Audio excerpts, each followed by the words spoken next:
નમસ્કાર મિત્રો, મારી યુટ્યુબ ચેનલમાં તમારું સ્વાગત છે. આજે આપણે વાત કરશું રેવાના રાજપૂતો સાથે બનેલી ઘટના વિશે.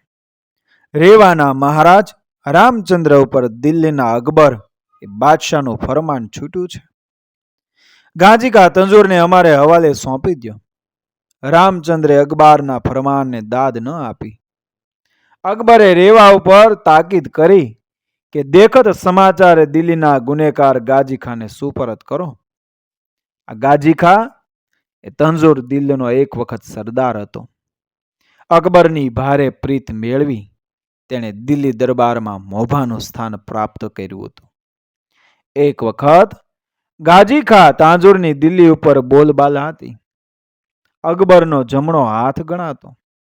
ગાજી ખા તંજુર બાદશાહની મીઠી નિગાહ નીચે હુકમો છોડતો. અમીર શેરખાના વંશમાંથી ઉતરી આવેલ તંજુરની તાકાત ગજબ હતી. પગની એડી નીચે દિલ્હીને દબાવવાનું બળ ગાંજીખામાં હતું. એની બહાદુરી ઉપર વારી જઈને બાદશાહે તેને સરદાર બનાવ્યો. આવા ગાંજીખા અને અકબર વચ્ચે આંટી પડી. અકબરનું અપમાન કરીને તંજુર દિલ્હીની સરદારીને ઠોકરે મારીને ભાગી નીકળ્યો. તેણે મીટ માંડી રેવા માથે અને રેવા ઉપર રામચંદ્રનો વિજય વાવટો ફરકે. રજપૂતાના રંગમાં જબોળાયેલા રામચંદ્રે પોતાનું શરણું લઈને આવેલા તંજુરને આવકાર્યો. ગાંજી કા તંજુરને જીવતો જાલીને પોતાની સામે ખડો કરવા અકબરના ફરમાનો છૂટ્યા. તંજુરનું પગેરું દબાવતા દિલ્હીના કાસદો ચોગરદમ ફરી વળ્યા. પણ તંજુર તો રેવાના રામચંદ્રના પડખામાં સલામત બેઠો હતો. રેવા ઉપર છૂટેલા ફરમાનોની રામચંદ્રે ઉઘાડી અવગણના કરી. સારા રાજ્યમાં રામચંદ્રની અવગણનાનો ધૂરજારો પેદા થઈ ગયો. દિલ્હીના અકબરના હુકમનો અનાદર એટલે મોતને મહેમાન બનાવવા જેવું. અકબરે છેલ્લા કાસદ મોકલી રામચંદ્રને કહેણ મોકલ્યું. દિલ્હીના હુકમનો અમલ કરાવવા એ કાસદ રેવાના રાજ દરબારમાં આવીને ઊભો રહ્યો અને તખ્તનું ફરમાન સંભળાવ્યું. આંગણે આવેલાને જાકરો ક્યાંય ભાળ્યો છે? આ તો દિલ્હીનો ગુનેગાર. કાસદના વેણ સાંભળી રામચંદ્રે કહ્યું, દેવ કરતા દિલ્હી મોટી નથી ને? ના ના તો હું આવ. રામચંદ્રની અવળા વાણી સાંભળી કાસદની મગરૂબી ગવાણી. એ ઊંચા સાદે બોલ્યો, એટલે એમ કે મારે આંગણે આવેલાને ખુદા માગે તો પણ ન આપું. બંદૂકની ગોળી જેવો જવાબ સાંભળી અને કાસદ સણસણી ઉઠ્યો. એના અવાજમાં દિલ્હીના દીવડા ઝબૂકવા માંડ્યા. એમણે રામચંદ્રને વાણીમાં વળ ચડાવી કહ્યું, આ કોનું ફરમાન છે?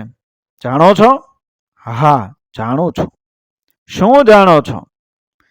દિલ્હી ને રેવા વચ્ચે ચાલી રહેલી વાત વિગ્રહને દરબારી માણસો સાંભળી રહ્યા. આ વાત વિગ્રહ નહોતો, પણ ભયંકર ઝંઝાવાત પહેલાનો આછો સુસવાટ હતો, જેમાંથી રેવા અને દિલ્હી વચ્ચે ખૂનખાર એ જંગનું પ્રથમ પગરણ મંડાવવાનું હતું. કાસદના વેણે રાજા રામચંદ્રે વળતો જવાબ આપ્યો કે હું જાણું છું કે તમે દિલ્હીના કાસદ છો અને તમે દિલ્હીના તખ્ત નશીન અકબર બાદશાહનું ફરમાન લઈને આવ્યા છો અને તે રેવાના રામચંદ્રની પાસે. પણ દિલ્હી પતિને ખબર નહીં હોય કે રાજપૂતો આશરે આવેલાને પ્રાણને ભોગે પણ સોંપતા નથી. ગાજી ખા તંજુરને તમે નહીં આપો, લાખ વાતે નહીં આપું. આનું પરિણામ જાણો છો? જાણું છું. દિલ્હીની ફોજ રેવાને માથે આવશે, યુદ્ધ થશે. રજપૂતો અને મોગલો વચ્ચે ખૂનખાર જંગ ખેલાશે. બોલો, એથી બીજું કોઈ પરિણામ તમે ધારો છો? રામચંદ્રની એક ધારી વહેતી વાણીમાં મર્દાનગીની મોજ ભભકતી હતી. અંગે અંગમાં આશરા ધર્મની ઝાલર રણઝણતી હતી. કાસદ રેવાના રાજપુરુષને ફાટી આંખે જોઈ રહ્યો. અપમાનિત ફાસક કાસદે દિલ્હીના તખ્તને સલામ કરીને એ રામચંદ્રના કહેણને અકબરની પાસે રજૂ કર્યું. મોટી જેવડા રેવાની આમજાન. અકબરની આંખ લાલ બની. એના અવાજમાં એ ક્રોધની ધ્રુજારી આવી. દિલ્હીના અકબરની અણનમાનતાને રેવાએ પડકારી. એ વાતથી બાદશાહના અંગમાં આગ પ્રગટી. એણે તાકીદનો હુકમ છોડ્યો કંઠગીગઢના જાગીરદાર માથે.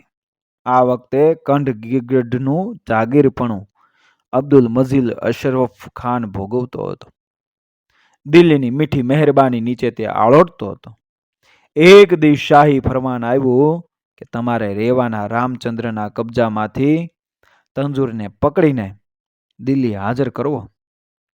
જો રેવાવાળો સમજાવટથી ન માને તો રેવા સામે જંગે ચડવું, પણ ગાજી ખા તંજુરને જીવતો જાલ્યા વગર તમારે દિલ્હીમાં મોઢું ન બતાવવું.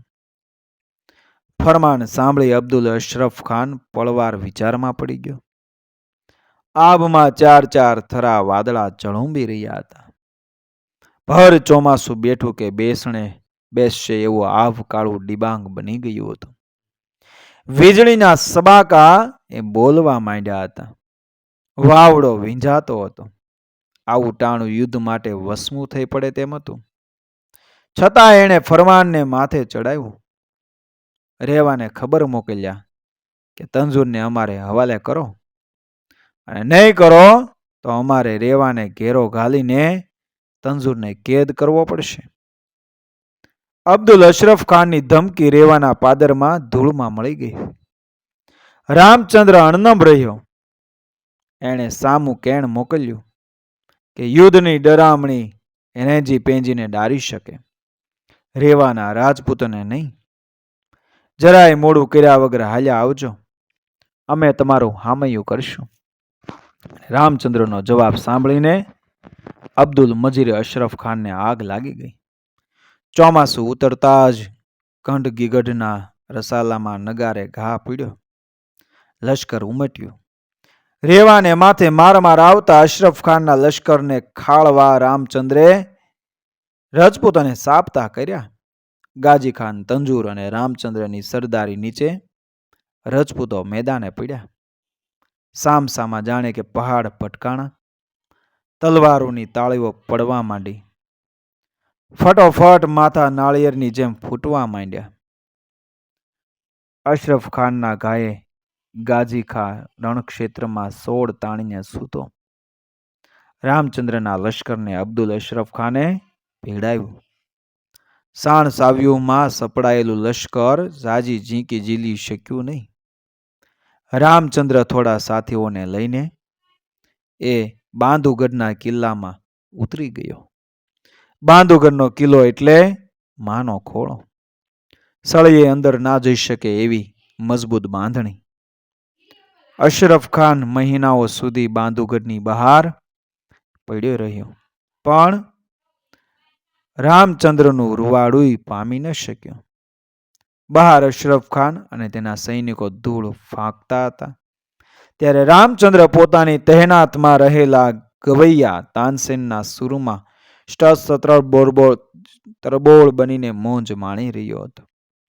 રામચંદ્ર હાથ આવવાનું કામ કઠિન બન્યાના વાવડ એ દિલ્હી પૂગ્યા. ત્યારે સમાચાર આવ્યા કે રામચંદ્ર સાથે સંધિ કરો. બંને વચ્ચે વાટાઘાટો થઈને આખરે રામચંદ્રની સામે અશરફ ખાને શમશેરને મ્યાન મારી સંધિનો વાવટો ફરકાવી પાછો ફર્યો. આશર ધર્મ માટે રામચંદ્રે રેવાના રાજ્યને અને પોતાની જાતને એ જગમાં ઝુકાવી એ રજપૂતાઈના રંગમાં છાંટણા છાંટી અને રોનક વધારી હતી. તણખો મોટાભાગના લોકો એ સત્તા સંપત્તિને શોધી રહ્યા છે. બહુ જૂજ લોકો પોતાને શોધવામાં અંતર્મુખ હોય છે. મિત્રો, મળીશું આગળના વિડીયોમાં. જય શ્રી કૃષ્ણ. રાધે રાધે. જય રાજપૂતાના.